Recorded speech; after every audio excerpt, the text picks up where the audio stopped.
आणि आज ती नारी शापमुक्त झाली. ऐका, रामा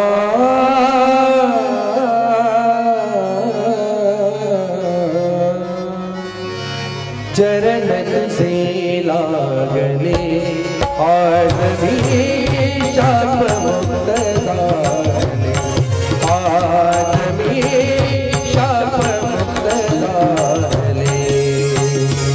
रामा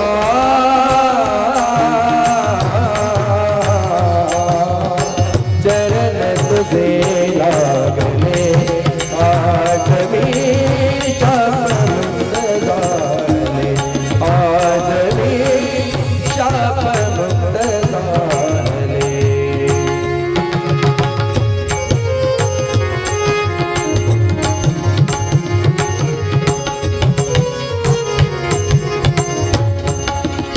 तुझ्या रूपेची शिल्प संस्कृती माझी मजये पुन्हा आकृती.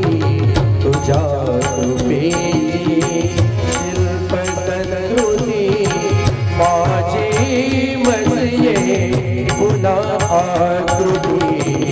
मुक्त झाले श्वास चुंबिती, मुक्त झाले श्वास चुंबिती, पावलही पावले आज भी शाप मुक्त झाले, आज भी शाप मुक्त झाले.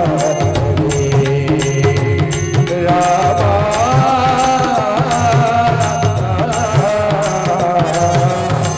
चरण तुझे लागले आज भी शाप मुक्त झाले, आज भी शाप मुक्त झाले.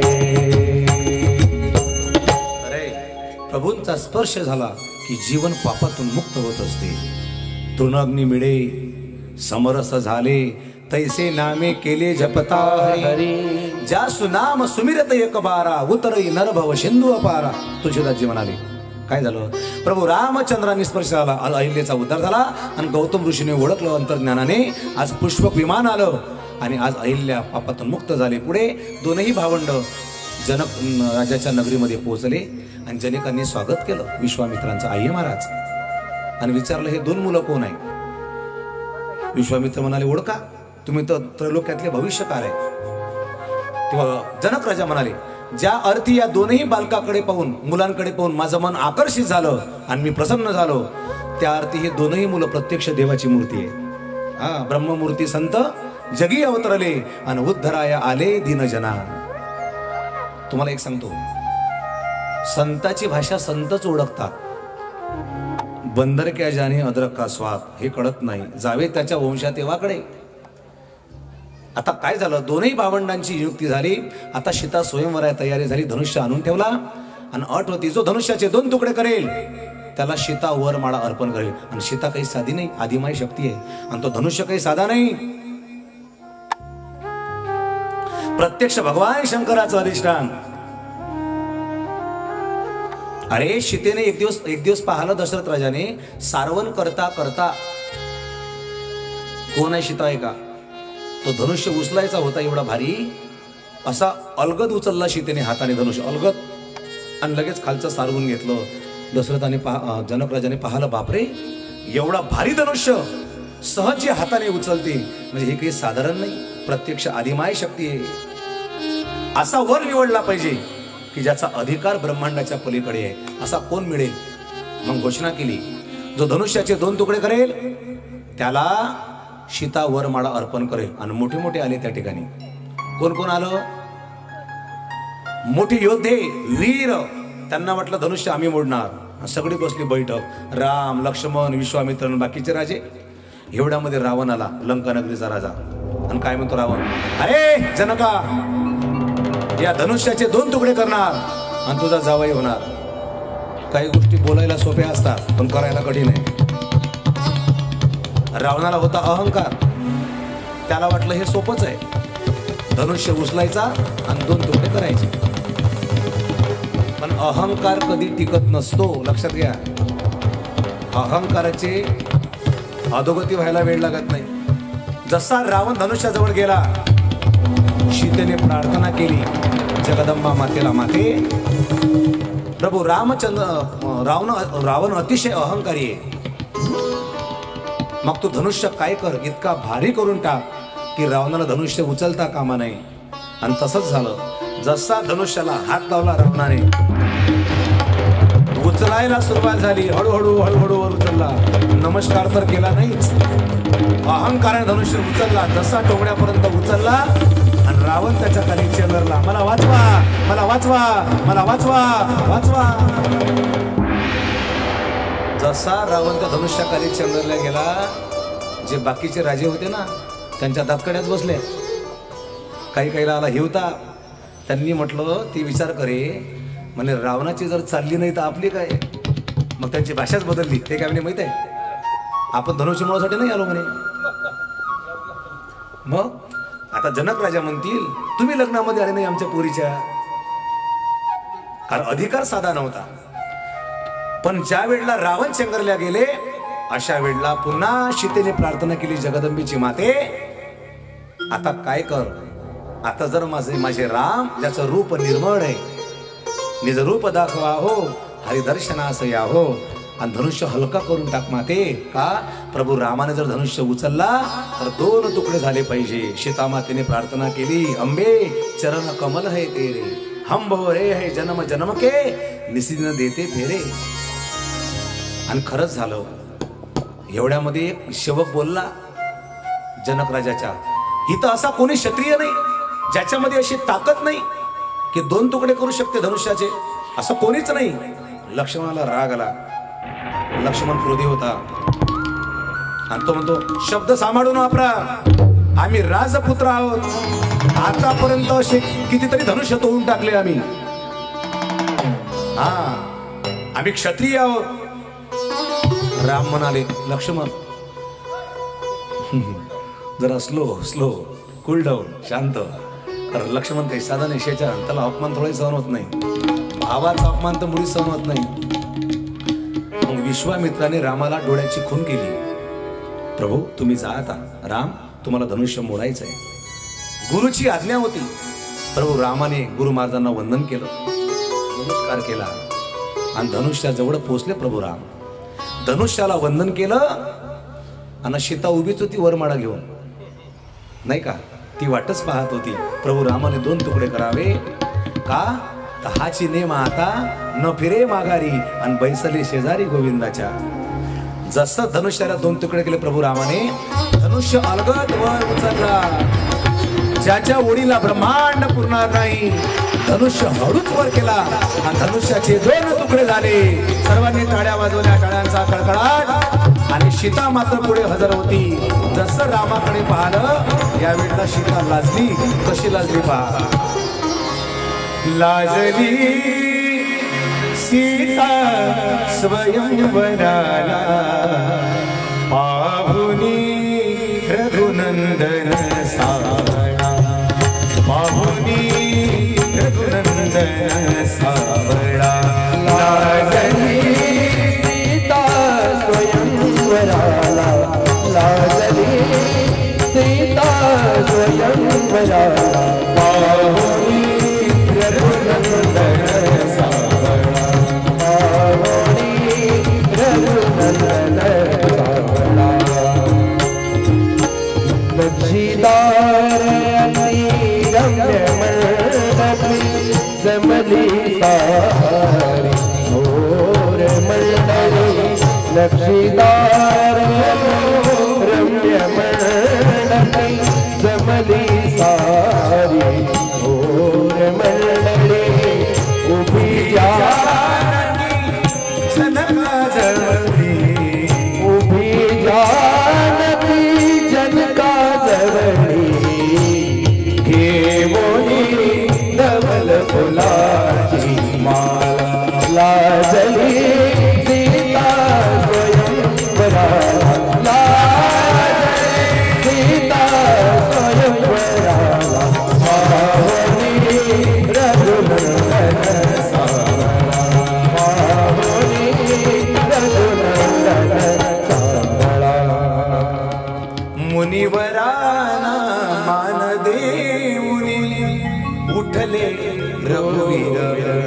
ऐसे मनासारखे येता जोडून. एक सांगू तुम्हाला, एकनाथ मनाची गवड नाही. मन मिळालेसे मना एका भुलला हे पावन पुढील प्रेम. अलीकडे मॅचिंगला मॅचिंग सुरू आहे. म्हणजे नकापासून तर केसापर्यंत मॅचिंग सुरू आहे. कपड्याची मॅचिंग सुरू आहे. पण अजून मनाची मॅचिंग झाली नाही.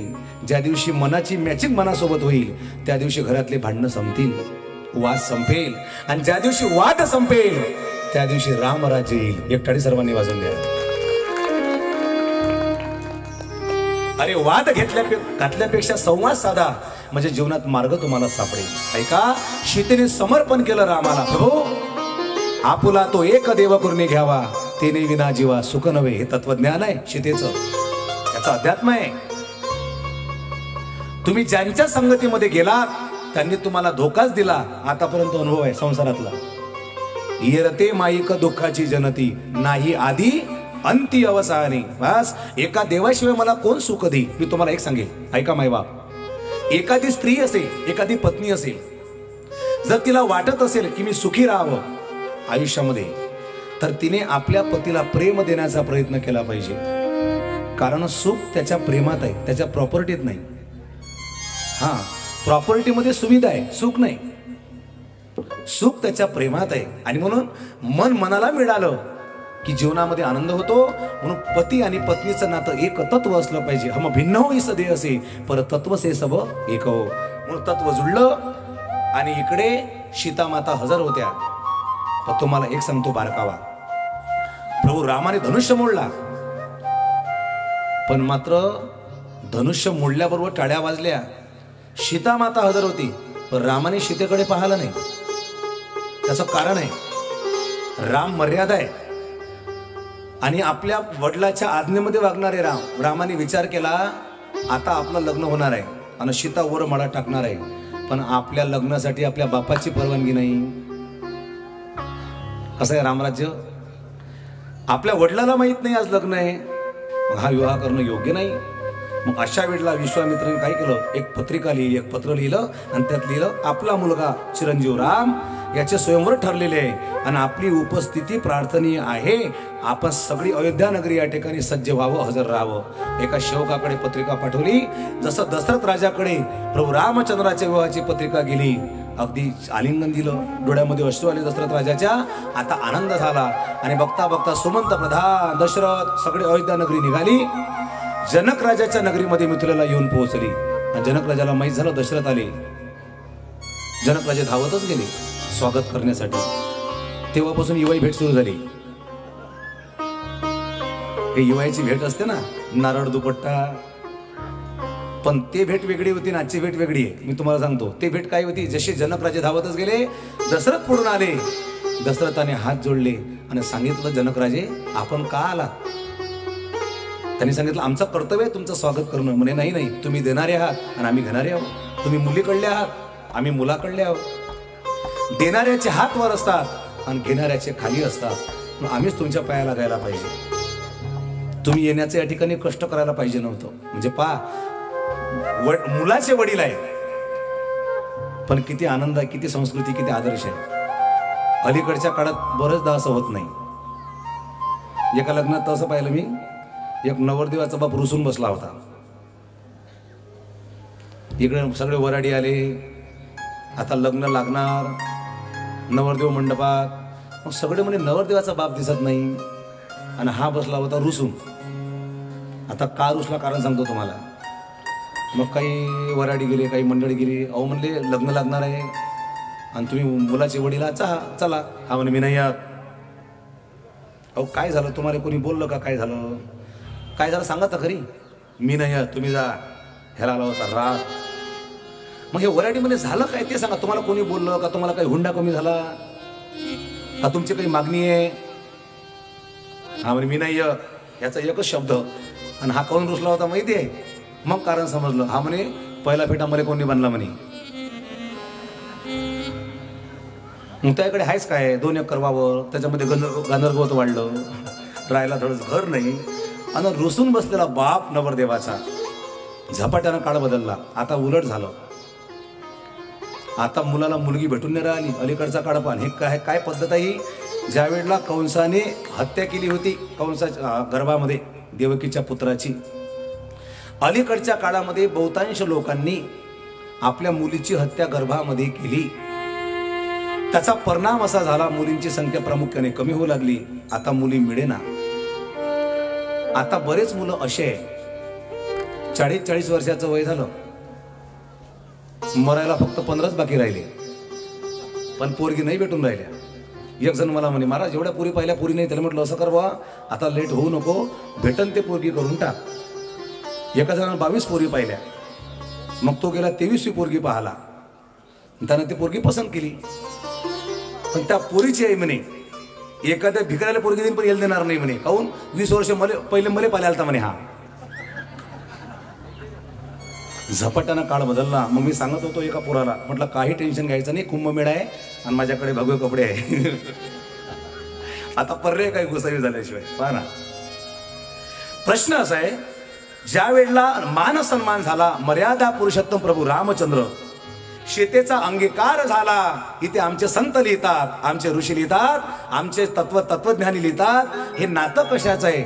आकाशाचं आणि पृथ्वी मातेचं नातं जडलं आणि आमच्या सीते मातेचं स्वयंवर झालं. आकाशासी जळले नाते, धरणी मातेचे स्वयंवर झाले सीतेचे, स्वयंवर झाले सीतेचे, स्वयंवर झाले सीतेचे, स्वयंवर झाले सीतेचे, स्वयंवर झाले सीतेचे. आकाशाचे जडले नाते, आकाशाचे जडले नाते, धरणी मातेचे स्वयंवर झाले सीतेचे, स्वयंवर झाले सीतेचे, स्वयंवर झाले सीतेचे, स्वयंवर झाले सीतेचे.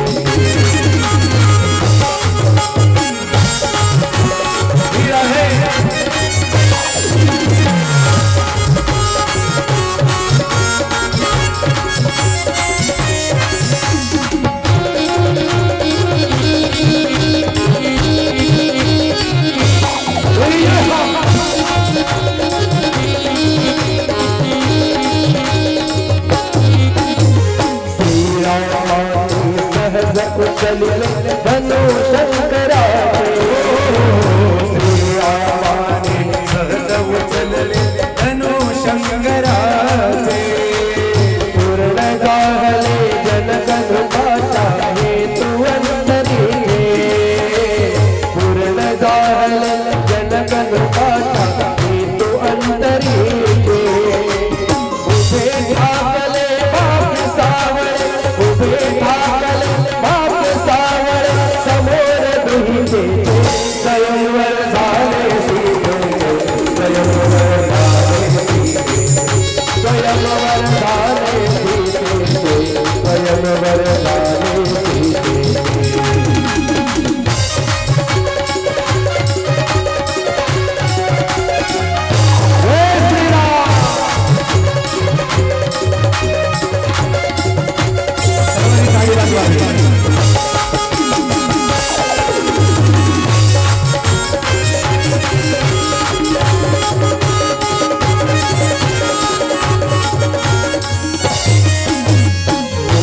जानकी दुर्गाहरी राम धनुर्धारी, नयनामाची कवटनिया निज शक्ति सारी.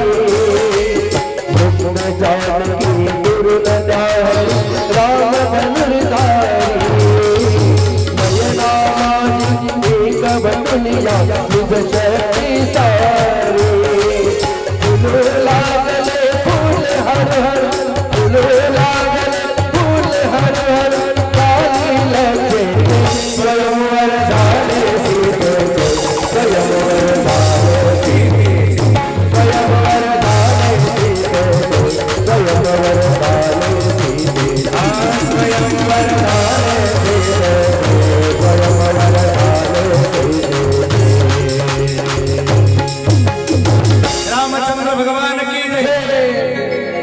रामचंद्राने सीता मातेचा अंगीकार केला आणि जनक राजा म्हणाले दशरथ राजाला, आमची दुसरी मुलगी